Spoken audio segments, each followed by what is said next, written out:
See my whole body? Yep. Okay. Hello, my name is Brandon Johnson. This will be my third speech for my Communications 101 class, my Persuasive speech. This is my audience. I have 4 members. Please pan over, cameraman. 1, 2, 3, and the cameraman himself, 4. Thank you.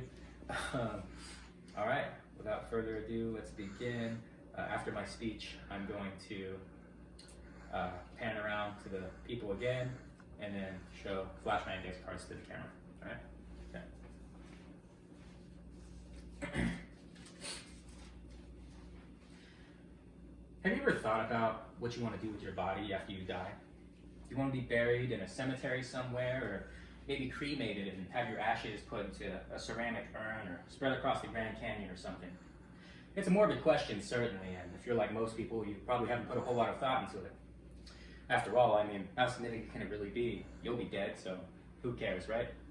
Well, I'm here today to tell you that it can actually have a whole lot of significance.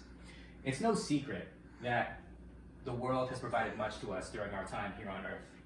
We as human beings have taken a lot of advantage of the Earth's resources for food, water, shelter, products, comforts, fuel, capital, and much, much more. Unfortunately, many experts are now saying that people are taking some of these resources faster than the planet can replenish them. While this might not have an immediately noticeable impact on us today, it can turn into a big problem for us in the future. So what if I were to tell you that there is an easy and simple way for each and every one of us to give back to the environment and provide a clean future for future generations to come? Well, the solution is actually quite simple, and it relates back to my earlier question. What do you want to do when your body dies? Well, here's a perspective answer for you. Choose to have a biodegradable burial. Choosing to have a biodegradable burial can push back against the environmental problems caused by deforestation. Before I get into exactly what a biodegradable burial is, I want to take a moment to illustrate the problem of deforestation here on Earth. Deforestation is the thinning, cutting, and deliberate clearing of forest lands by humans for the purpose of repurposing its resources into non-forest related materials. While using these resources provided by the forest might give us an increase in our standard of living, the rate at which deforestation is happening is too fast for the Earth to sustain forever.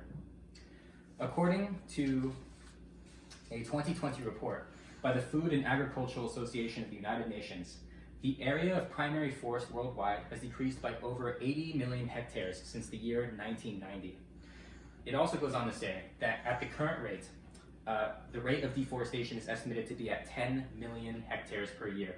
Now, to put that into perspective for you, for those of you who don't know what a hectare is, what the heck is a hectare, right? 1 hectare is worth about 2 football fields worth of land. So, essentially, according to this report, we currently lose about 20 million football fields worth of primary forest land each and every year. According to another study conducted in 2015 by ecologist Thomas Crowther and his colleagues, it is estimated that over 15 billion trees are cut down each year, and the global number of trees has fallen by approximately 46% since the start of human civilization. Now, trees are really important to us as living beings. I don't know if you know this, but they are essential for life on Earth. One of the main reasons why trees are so important to us is that they are one of, if not the most important, or the most efficient, cost-effective, and natural carbon regulators that we have. So to put it simply, when the Earth emits carbon, trees and forests absorb that carbon and convert it into oxygen, which allows for you and I to breathe and live.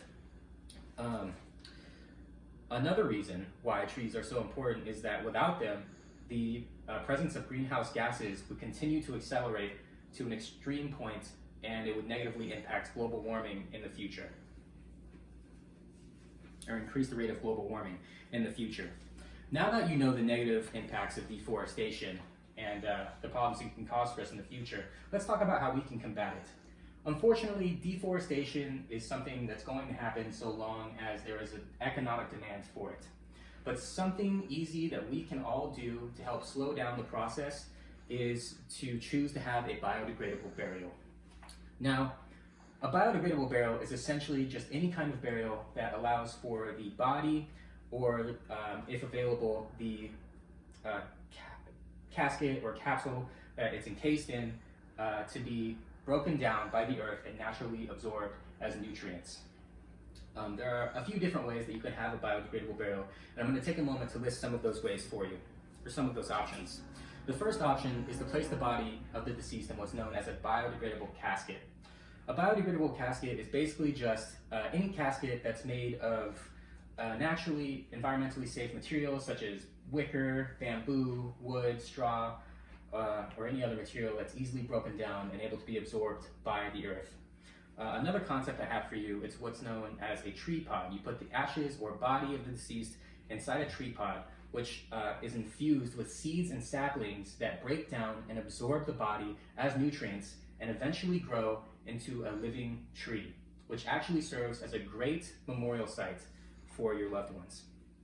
The last and third idea that I have for you is a relatively new one, and it's basically converting the body of a loved one into soil through a process called body composting, to which the body is broken down by natural materials and returned back to a loved one as nutrient-rich soil, to which they can then plant whatever type of natural memorial site that they want, such as a garden or a tree or what have you. So now that you know what a biodegradable burial is and some of the methods that you can use to employ it, I want to take a moment to try and paint a potentially bright future created by biodegradable burials for you. According to a 2018 working paper from the World Resources Institute by Michael Wilson and Nancy Harris, at less than $100 per ton of CO2, the mitigation potential from continuing and expanding forest growth and halting deforestation and degradation can deliver 23% of total mitigation needed between now and the 2030 goals of the International Paris Agreement. 23% mitigation. Now, I am here today not to guilt trip you into forsaking your original burial traditions and ideas, but to enlighten and educate you as to the positive, promising potential of biodegradable burial. Okay, I'm here today not to ridicule or belittle you or anyone else for enjoying the luxuries created by taking resources from the earth in the past. I don't think any of us in this room is guiltless of that, including myself. However, I am here today to ask you to think about what you can do to give back to the environment for the sake of the future. Because together, we can create a future where we need not fear global warming. Together, we can build a future to where our children and their children's children can play outside without fear of inhaling toxins or poisons created by carbon emissions. Together, we can create new burial traditions of having not crowded cemeteries or useless ceramic urns, but instead having beautiful, large, lush, and lovely memorial forests that are universally protected from the evil clutches of deforestation. In conclusion, I've talked to you all today about deforestation and the devastating impacts it can have on the environment, as well as the negative consequences it can have on our future. Moving forward, I want you each to educate yourselves on biodegradable burials, as well as spread the word about its positive influences and its ability to combat deforestation. Because, so together, for the sake, for the world that has provided us with so much and the ability to live comfortably and not only survive, but thrive on its soil, let's give back. Thank you. My name is Brandon Johnson.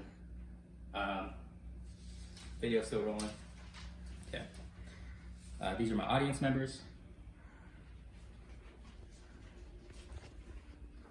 Cool. And these are my, let me get them in order. These are my index cards,